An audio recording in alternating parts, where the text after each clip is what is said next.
بسم اللہ الرحمن الرحیم۔ السلام علیکم ورحمۃ اللہ وبرکاتہ۔ عزیز طلبہ و طالبات، ہم کتاب دروس البلاغہ سے علم معانی کا بیان پڑھ رہے تھے۔ آپ نے پڑھا تھا کہ علم معانی 8 ابواب اور ایک خاتمے پر مشتمل ہے۔ ان 8 ابوابوں میں سے 4 ابواب ہم نے الحمدللہ مکمل پڑھ لیے تھے۔ 5واں باب الباب الخامس فی الاطلاق والتقیید ہم پڑھ رہے تھے۔ ہم نے اطلاق اور تقیید کی تعریف کے بعد یعنی مطلق اور مقید کی تعریف کے بعد مطلق اور مقید کے ضابطے اور فائدے پڑھے تھے، اور اس کے بعد ان چیزوں کو پڑھا تھا کہ جن کی وجہ سے کوئی حکم مقید ہوتا ہے۔ کوئی حکم مقید ہوتا ہے، وہ کتنی چیزیں ہیں؟ وہ 5 چیزیں، 5 مفاعیل ہے۔ 5 چیزیں یعنی 5 مفاعیل ہے۔ وَنَحْوِهَا، اور اس جیسی دوسری چیزیں، جیسے حال، تمیز، استثناء بِإِلَّا، اور ساتھ میں نواسخ، شرط، نفی، توابع، اور اس کے علاوہ بھی اور چیزیں بیان کی گئی تھی تفصیل کے ساتھ۔ اور اس کے بعد آپ نے وہ 5 چیزیں یعنی 5 مفاعیل جو ہے، مفاعیل خمسہ جن کو کہتے ہیں، ان کو آپ نے تفصیل کے ساتھ پڑھا۔ ان کے ذریعے سے کسی حکم کو مقید کیوں کیا جاتا ہے، کسی حکم کو مقید کیوں کیا جاتا ہے۔ تو آپ نے پڑھا تھا کہ مفعول مطلق جو نو کے لیے آتا ہے، میں نے بتایا تھا مفعول مطلق کی 3 قسمیں ہیں، نو کے لیے، عدد کے لیے، تاکید کے لیے۔ تو مفعول مطلق کبھی نو کے لیے لایا جاتا ہے، یعنی فعل کی نوعیت بیان کرنے کے لیے مفعول مطلق لایا جاتا ہے۔ کبھی حکم کو مفعول مطلق کے ذریعے سے مقید کیا جاتا ہے، اور کبھی مفعول بہ کے ذریعے سے مقید کیا جاتا ہے حکم کو، کبھی مفعول فی کی وجہ سے، کبھی مفعول لہو کی وجہ سے جو آپ نے لأجلہ پڑھا تھا، اور کبھی مفعول معہ کی وجہ سے جس کو یہاں آپ نے پڑھا بمقارنتہ، ٹھیک ہے، اور کبھی مبہم حیات کو بیان کرنے کے لیے، کبھی مبہم ذات کو بیان کرنے کے لیے، اور کبھی حکم کے شامل نہ ہونے کو بیان کرتا ہے، حکم کے شامل نہ ہونے کو بیان کرتا ہے کسی خاص صفت کو لا کر۔ یہ گزشتہ سبق تھا، تفصیل وہاں آئی تھی، اگر آپ کو سمجھ میں نہ آیا ہو تو آپ پھر سے کل کا سبق سنیں، امید ہے کہ آپ سمجھ جائیں گے۔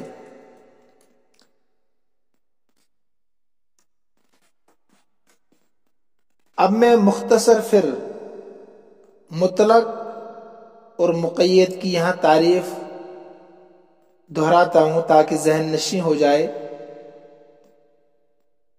مطلق حکم کس کو کہتے ہیں؟ یعنی مطلق اور مقید کی تعریف میں پھر سے دہراؤں گا کہ مطلق حکم کس کو کہتے ہیں؟ یعنی متکلم کا مقصد، بولنے والے کا مقصد بغیر کسی تفصیل و تشریح کے مخاطب کے سامنے اپنی بات رکھنا ہوتا ہے۔ مطلق حکم میں متکلم کا مقصد بغیر تفصیل کے، بغیر وضاحت کے مخاطب کے سامنے اپنی بات رکھنا ہوتا ہے۔ کیوں؟ تاکہ سننے والے کا ذہن اس حکم کے متعلق، اس بات کے متعلق ہر ممکن جگہ چلا جائے اور وہ اس سے کوئی بھی مطلب نکال سکے سننے والا۔ مثلا آپ نے کہا جاء زید، یہ مطلق یعنی جس میں صرف مسند ہو اور مسند الیہ ہو، وہ جملہ مطلق کہلائے گا، اس کا حکم مطلق کہلائے گا۔ تو جاء زید، تو یہ حکم جو اس میں ہے یعنی زید کے آنے کو بتا رہا ہے، یہ مطلق ہے۔ اب کب آیا، کیوں آیا، کہاں سے آیا، پیدل آیا، سوار ہو کر آیا، یہ سب چیزیں، یہ سب راستے کھلے ہوئے ہیں۔ اب سننے والا جو بھی سمجھنا چاہے سمجھ سکتا ہے۔ اس کا نام ہے مطلق، جس میں صرف مسند ہو اور مسند الیہ ہو۔ اور مقید اس کو کہتے ہیں، متکلم کا مقصد یہ ہوتا ہے کہ پوری وضاحت کے ساتھ سامنے والے کو اپنی بات پہنچائے، مخاطب کے سامنے اپنی بات پیش کرے۔ اب اگر قیودات جملے میں نہیں لگائے گا متکلم، قیودات کا مطلب یہی مفاعل خمسہ میں سے کوئی مفعول ہو، یا حال ہو، تمیز ہو، مستثنی ہو جملے میں، یا نواسک میں سے کچھ ہو، شرط ہو، نفی ہو، توابع ہو، ان کا نام ہے، انہی کا نام ہے قیودات۔ تو اگر آپ قیودات ان میں سے کوئی اگر جملے میں استعمال نہیں کرے گا تو اپنی بات کو بھی مکمل وضاحت کے ساتھ پیش نہیں کر پائے گا۔ تو متکلم کا جو مقصود تھا اپنی بات کو اس انداز میں پیش کرنا، اس انداز میں پیش نہیں کر سکے گا۔ مثلا جاء زید، یہ مطلق حکم ہے۔ اگر یوں کہا جائے جاء زید امس علی الجمل، تو اب یہ حکم مقید ہو جائے گا۔ پہلے تھا صرف جاء زید، مطلق تھا، کب آیا، کیوں آیا، کہاں سے آیا، کیسے آیا۔ لیکن اسی جملے کو اگر ہم مقید کریں، کیسے، جاء زید کے ساتھ امس سے لگائیں، علی الجمل بھی استعمال کریں، تو معنی ہوگا زید آیا گزشتہ کل اونٹ پر۔ تو امس اور علی الجمل نے جاء زید کو مقید کر دیا۔ اس کو لکھی کاپی پر پھر غور کیجئے، تو جاء زید جو مطلق جملہ تھا، امس علی الجمل نے آ کر اس جملے کو مقید کر دیا۔ ٹھیک ہے کہ زید تو آیا مگر کل آیا ہے، کل گزشتہ آیا ہے، اور وہ اونٹ پر سوار ہو کر آیا۔ اسی طرح قام خالد علی المنبر مع العصا، تو قام خالد میں کھڑے ہونے کا حکم منبر اور لاٹھی کے ساتھ مقید ہو گیا۔ اگر آپ کہیں گے قام خالد، خالد کھڑا ہوا، تو یہ مطلق ہے، لیکن آپ نے ساتھ میں ملایا علی المنبر مع العصا، تو علی المنبر، منبر پر، مع العصا لاٹھی کے ساتھ، اب یہ جملہ مقید ہو گیا علی المنبر مع العصا کی وجہ سے۔ تو یہ کل کا سبق تھا جو میں نے پھر سے دہرا دیا تاکہ آپ کے ذہن میں پھر سے حاضر ہو جائے پڑھا ہوا سبق۔ آج ہم پڑھ رہے ہیں نواسخ۔ وَأَمَّا النَّوَاسِخُ صفحہ نمبر 71 پر۔ وَأَمَّا النَّوَاسِخُ فَالتَّقْيِيدُ بِهَا يَكُونُ لِلْأَغْرَاضِ الَّتِي تُؤَدِّيهَا معاني الفاظ النواسخ كالاستمرار او الحكاية عن الزمن في كان۔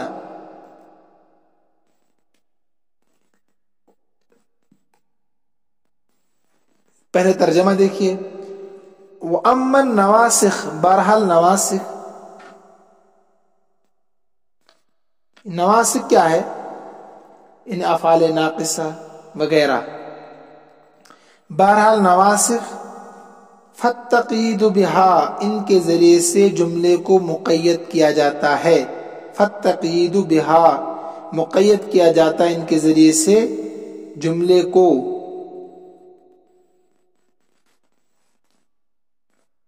یکون للأغراض التي تؤدیها معانی الفاظ النواسخ، ان اغراض کے لیے ہوتا ہے، یکون للأغراض، ان اغراض کے لیے ہوتا ہے، التي تؤدیها معانی الفاظ النواسخ، جن کو الفاظ نواسخ کے معانی ادا کرتے ہیں، تؤدیها، ادا کرتے ہیں، معانی الفاظ النواسخ، الفاظ نواسخ کے معانی ادا کرتے ہیں۔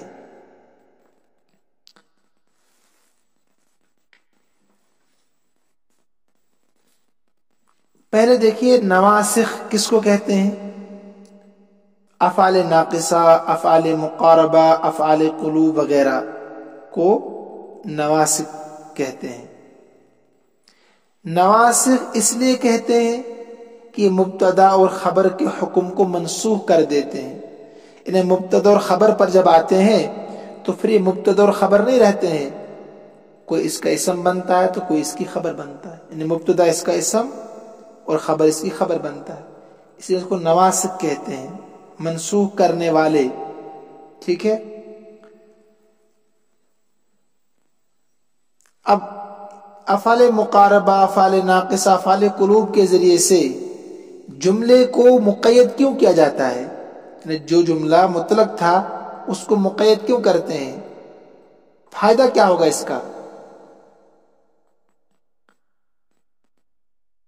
کہتے ہیں فائدہ کبھی کبھی استمرار کا اس سے ہوتا ہے۔ کس کا؟ استمرار کا۔ کل استمرار، جیسے کہ استمرار،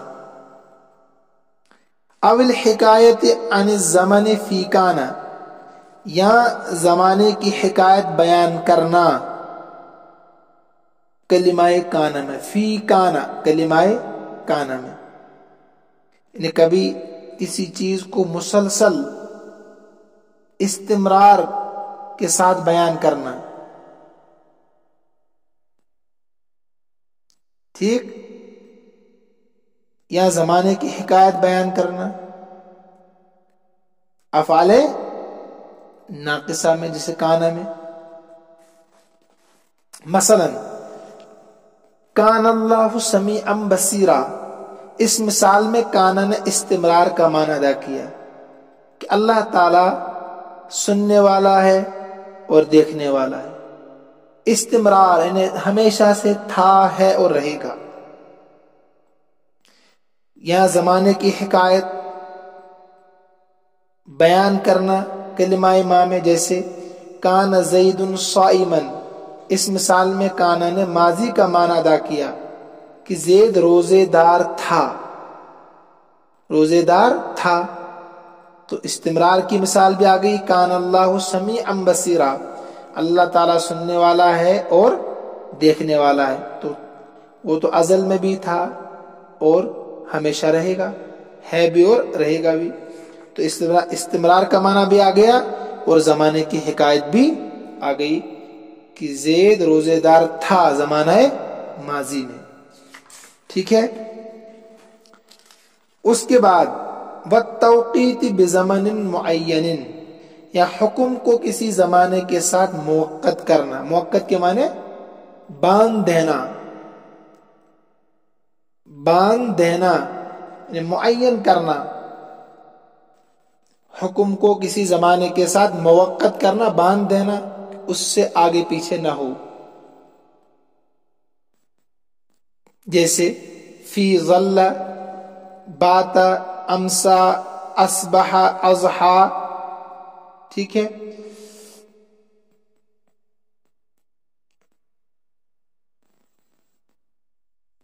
اب یہ ظل یہ دن کو بتاتا ہے، جیسے آپ کو کہنا ہے ظل زید کاتبا کہ زید تمام دن لکھنے والا رہا. زید تمام دن لکھنے والا رہا. ظل زید کاتبا تو یہ مقید موقت ہو گیا. کیا ہو گیا کہ صبح سے شام تک یہ لکھنے والا رہا. بات رات کے وقت کو بتلاتا ہے، جیسے بات المریض نائما کہ مریض پوری رات سوتا رہا. اصبح صبح کے وقت کو بتلاتا ہے، جیسے اصبح زید غنیا کہ زید صبح کے وقت مالدار ہو گیا صبح کے وقت. امسا شام کے وقت پر دلالت کرتا ہے، جیسے امسا زید نائما کہ زید شام کے وقت سونے والا ہو گیا. اضحا چاشت کے وقت پر دلالت کرتا ہے، جیسے اضحا زید امیرا کہ زید چاشت کے وقت امیر ہو گیا، مالدار ہو گیا. اب اس کو آسان لفظوں میں آپ یاد رکھیں کہ اگر دن کے اوقات میں سے کسی چیز کو بتانا ہے، بیان کرنا ہے، تو اس کے لیے ظل استعمال کریں گے. ظل دن کے اوقات. رات کے وقت میں کسی چیز کو بتلانا ہو تو اس کے لیے بات. صبح کے لیے اصبح، شام کے لیے امسا، چاشت کے لیے اضحا. ٹھیک ہے، رات کے لیے بات، دن کے لیے ظل، اور صبح کے لیے اصبح، شام کے لیے امسا، اور چاشت کے وقت کے لیے اضحا. ان کو ذہن میں بٹھایا آپ تو پھر آسان لگے گا. او بحالت معینت فی داما یا حکم کو حالت معینہ کے ساتھ موقت کرنا.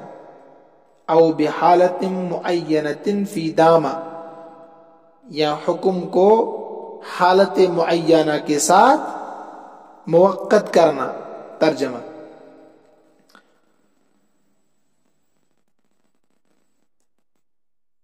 ما افعال ناقصہ میں سے ما دامہ کی قید سے مقید کریں گے. جیسے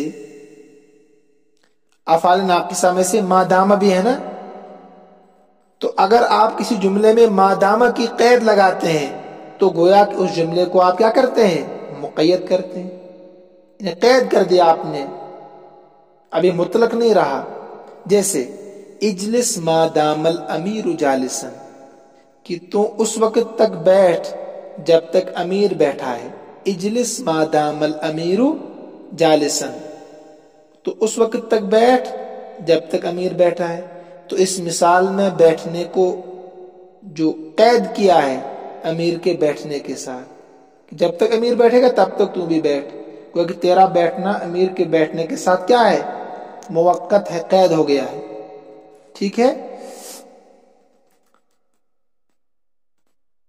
ترجمہ اس کو سمجھ میں آیا؟ یا حکم کو حالت معینہ کے ساتھ موقت کرنا. او بحالت معینت فی دامہ. اس کے بعد ہے والمقاربت فی کاد و قربہ. قربہ ہی پڑھتے ہیں، کرم سے ہے یہ. والمقاربت فی کاد و قربہ و اوشک، عموماً قربہ پڑھتے ہیں اس کو. تو افعال مقاربہ اور افعال قلوب کے ساتھ کلام کو مقید کرنے کے فائدے کیا ہیں؟ یہاں سے وہ بیان ہو رہے ہیں. افعال مقاربہ، افعال قلوب کے ساتھ کلام کو جو مطلق تھا اس کو مقید کرنے کے کیا فائدے ہیں؟ افعال مقاربہ وہ افعال ہیں جو خبر کو فاعل کے قریب کرنے کے لیے بنائے گئے ہیں. خبر کو فاعل کے قریب کرنے کے لیے بنائے گئے ہیں. یاد رکھیے، اس لیے ان کو کیا کہتے ہیں؟ افعال مقاربہ. خبر کو فاعل کے قریب کرنے کے لیے ان کو وضع کیا گیا ہے. خبر کو قریب کرنا چاہے باعتبار امید کے ہو، خبر کو قریب کرنا چاہے باعتبار امید کے ہو یا باعتبار حصول کے ہو. اور ان کی وجہ تسمیہ یہ ہے کہ بعض افعال مقاربہ قریب کے لیے آتے ہیں، اس لیے تسمیۃ الکل، میں نے پہلے بتایا تھا آپ کو، یہ تسمیۃ الکل باسم الجز کی وجہ سے تمام افعال مقاربہ کا نام مقاربہ رکھ دیا گیا، یعنی قریب کرنے والے افعال۔ تسمیۃ الکل باسم الجز، اس کو لکھیں آپ کاپی میں، نوٹ کریں۔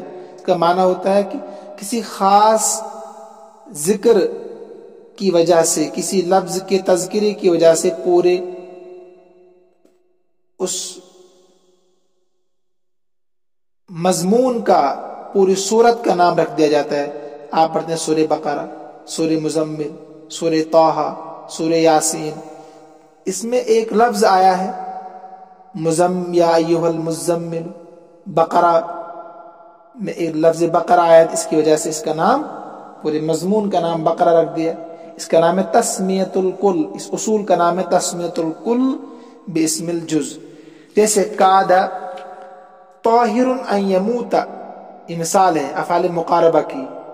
کاد طاہر ان یموت، قریب تھا کہ طاہر جاں بحق ہو جائے، مر جائے، قریب تھا کہ طاہر مر جائے، یعنی مرنے کے قریب تھا۔ تو یہ ان یموت جو ہے یہ قریب کر رہا ہے، کاد کی وجہ سے یہ کیا ہو رہا ہے، یعنی مرنے کو قریب بتا رہا ہے۔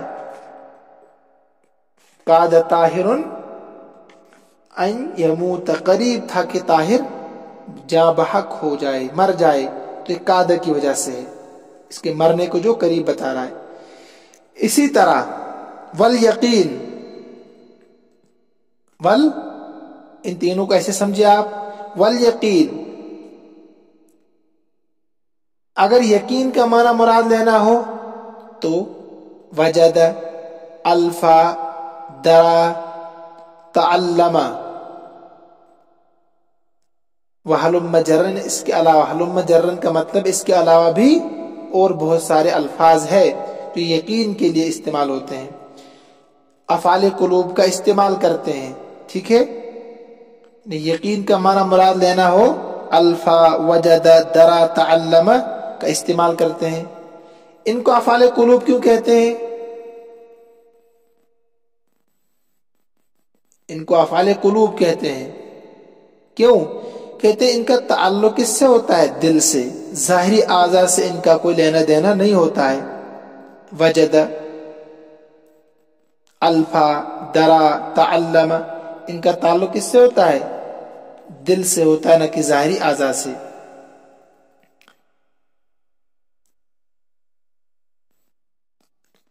ان میں سے بعض شک کے لیے آتے ہیں، بعض یقین کے لیے آتے ہیں، بعض شک کے لیے آتے ہیں اور بعض یقین کے لیے آتے ہیں۔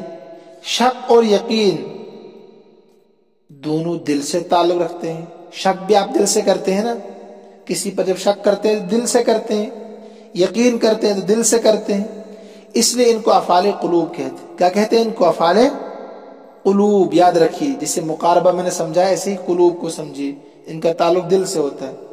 تو افعال قلوب میں سے حسبت بھی ہے،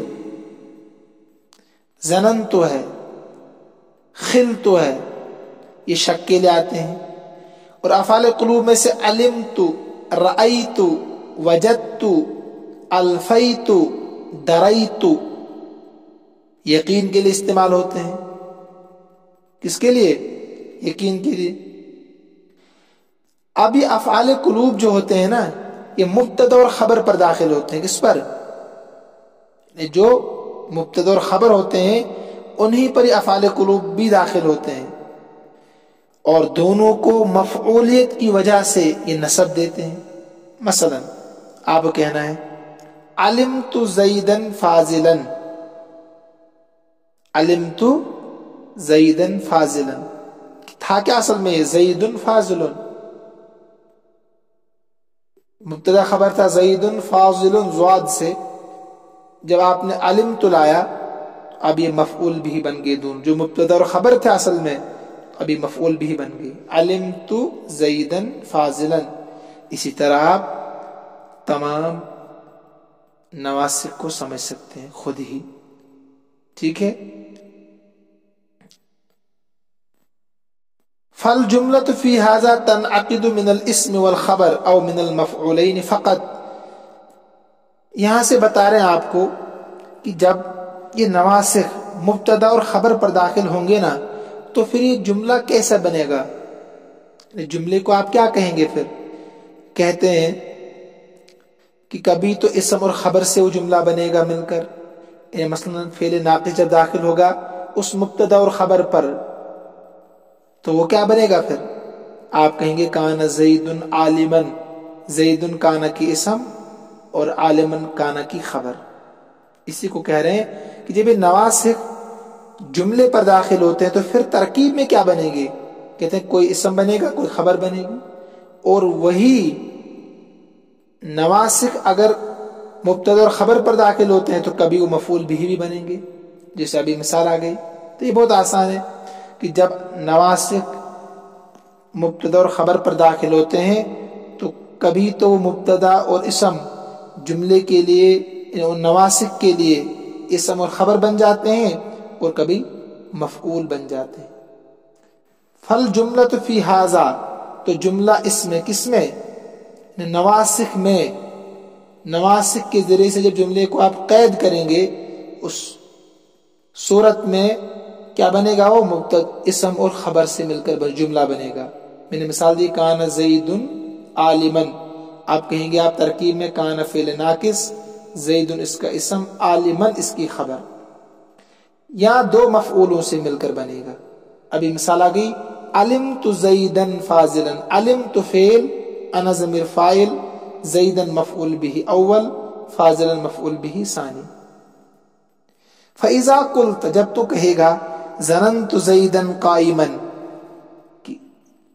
میرا گمان ہے زید کے کھڑا ہونے کا، زید کھڑا، میں نے گمان کیا زید کھڑا ہے. دیکھیے مفعول بھی ظننت فعل، انا ضمیر فاعل، زیدا مفعول بھی اول، قائما مفعول بھی ثانی. کہتے ہیں فمعنی، اس کا معنی ہے زید قائم علی وجہ الظن، زید کھڑا ہے مگر گمان کے طور پر، یقین نہیں ہے، گمان ہے مجھے کہ زید کھڑا ہوگا. بہت آسان ہے عبارت کہ جب نواسخ جو اوپر آپ نے پڑھے افعال مقاربہ، افعال قلوب، افعال ناقصہ، ٹھیک ہے، کہ جب یہ جملے پر داخل ہوں گے تو اس وقت وہ جملہ کبھی اسم بنے گا اس کا، کبھی خبر بنے گی، یا تو اسم اور خبر بنیں گے یا مفعول بھی بنیں گے. وَأَمَّا الشَّرْطُ، کسی جملے کے حکم کو شرط کے ساتھ قید کرنے کی کیا وجہ ہوتی ہے؟ یہاں سے وہ بیان ہو رہا ہے. وَأَمَّا الشَّرْطُ سے یہ بتانا چاہتے ہیں کسی جملے کے حکم کو اگر شرط کے ساتھ آپ قید کرنا چاہیں تو کیوں کریں گے آپ؟ کہتے ہیں اب جو ادوات شرط، یعنی شرط کی جو حروف ہے، اب وہ الگ الگ معنی پر دلالت کرتے ہیں. مثلا متا، ایان، این، انا، کہتے ہیں جس لفظ کے جو معنی ہوں گے اس سے وہی غرض بھی متعلق ہوگی. شرط کے ذریعے سے آپ کسی جملے کے حکم کو جو پہلے مطلق تھا اگر اس کو مقید کرنا چاہتے ہیں، کیوں کرنا چاہتے ہیں؟ کہتے ہیں آپ حروف شرط میں سے جس حرف کا جو معنی ہوگا اسی معنی کے ساتھ وہ جملہ مقید بھی ہوگا. بہت آسان ہے. کہتے ہیں یکون للاغراض التي تؤديها معانی ادوات الشرط، کہتے ہیں ان اغراض کے لیے ہوتا ہے. فالتقیید به، مقید کرنا ہوتا ہے، بھی اس کے ذریعے سے، شرط کے ذریعے سے. یکون للاغراض التي، ان اغراض کے لیے، ان اغراض کے لیے جن کو حروف شرط کے معانی ادا کرتے ہیں. یکون للاغراض التي، ان اغراض کے لیے ہوتا ہے جن کو حروف شرط کے معنی ادا کرتے ہیں. جیسے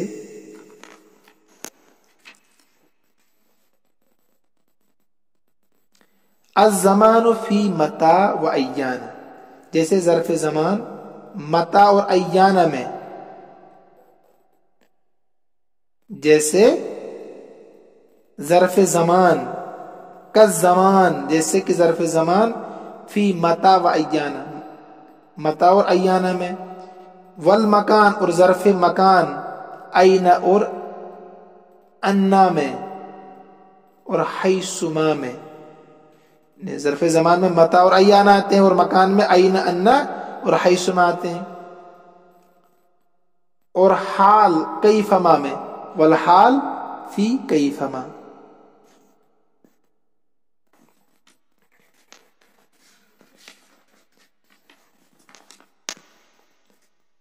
تو یہ بہت آسان ہے، آپ سمجھ گئے ہوں گے کہ حسب موقع حروف شرط کے معنی ادا کرتے ہیں کون؟ حروف شرطیہ. متا اور ایان حروف شرط میں سے جو ہے، یہ دونوں زمانہ مستقبل کے لیے آتے ہیں، ان کو یاد رکھیے. انہیں حروف شرطیہ میں سے جو متا اور ایانا ہے نا، یہ دونوں زمانہ مستقبل کے لیے آتے ہیں. جیسے متا اور ایانا کو کسی جملے میں استعمال کرنے کا مقصد کیا ہوتا ہے؟ کہ زمانہ مستقبل مراد لینا ہوتا ہے. جیسے متا تذهب اذهب، جب تو جائے گا میں جاؤں گا. اب اس مثال میں جانے کا حکم مقید ہے زمانہ مستقبل کے ساتھ. زمانہ مستقبل کے ساتھ یہ جانے کا حکم قید ہو گیا. اسی طرح ایان، انا اور حیثما، یہ تینوں جگہ بتلانے کے لیے آتے ہیں. جگہ تو کلام کو ان حروف کے ساتھ قید کرنے کا مقصد جگہ کو معلوم کرنا ہوتا ہے. جگہ کو، جیسے تم کہے این کنت ذهبت، تم کہاں گئے تھے، تو متکلم کا مقصود یہ ہوتا ہے کہ اس جگہ کو بتلاؤ جہاں تم گئے تھے. اسی طرح جب حال کے ساتھ حکم کو قید کرنا ہو تو اس غرض کے لیے کئی فما کا استعمال کرتے ہیں. کس کا؟ کئی فما. جیسے کئی فانت، آپ کیسے ہیں، نہ اپنی صحت کے متعلق مجھے بتاؤ، اپنی حالت بیان کرو.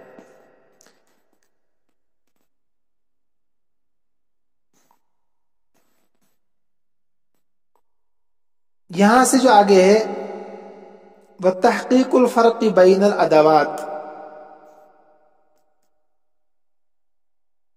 وَتَحْقِيقُ الْفَرْقِ بَيْنَ الْأَدَوَاتِ،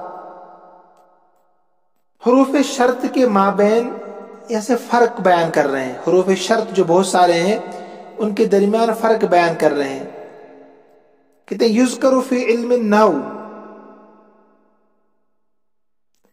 کہ اصل میں اس کی جو وضاحت ہے وہ کہاں آئے گی؟ علم نحو میں، مکمل وضاحت. وہاں آپ تفصیل پڑھیں گے. لیکن یہاں وَإِنَّمَا يُفَرَّقُ هَاهُنَا بَيْنَ إِن وَإِذَا وَلَوْ، یہاں پر ان تینوں کے درمیان فرق بیان ہوگا، ان، اذا اور لو کے درمیان. کیوں؟ لِاخْتِصَاصِهَا بِمَزَايَا، کیونکہ ان تینوں حرفوں کو ایسے نفیس معانی اور عمدہ وصفوں سے خصوصی تعلق ہے. عمدہ وصفوں سے، مزا کے معنی عمدہ، عمدہ وصفوں سے خصوصی تعلق ہے. تو عد من وجوہ البلاغہ، جن کا شمار بلاغت کی قسموں میں سے ہوتا ہے. وجوہ کے معنی قسم، تو عد شمار ہوتا ہے من وجوہ البلاغہ، بلاغت کی قسموں میں سے، جن کا شمار بلاغت کی قسموں میں سے ہوتا ہے. انہیں حروف شرط جو ہے ان کے درمیان فرق اصل تو آپ علم نحو کی کتابوں میں پڑھیں گے، لیکن یہاں پر یہ ان، اذا اور لو جو تین حروف شرط ہے ان کو یہاں پر بیان کریں گے. صرف ان تینوں کو کیوں بیان کریں گے باقیوں کو چھوڑ کر؟ کہتے ہیں اس لیے کہ ان کی ضرورت علم معانی کو سمجھنے میں پڑتی ہے. علم معانی کو سمجھنے میں پڑتی ہے، بلاغت کو سمجھنے میں پڑتی ہے. لہذا کل ہم صرف ان تین کو پڑھیں گے، ان، اذا اور لو کے درمیان فرق کیا ہے، کون کہاں پر استعمال ہوتا ہے. آج اتنا ہی، امید ہے کہ آپ سمجھ گئے ہوں گے. اللہ ہم سب کا حامی و ناصر ہو. اللہ ہم سب کو اپنے امن و امان میں رکھے، اپنی حفاظت میں رکھے. ھذا من عندی واللہ اعلم واحکم واتم وما توفیقی الا باللہ علیہ توکلت والیہ انیب. السلام علیکم ورحمۃ اللہ وبرکاتہ۔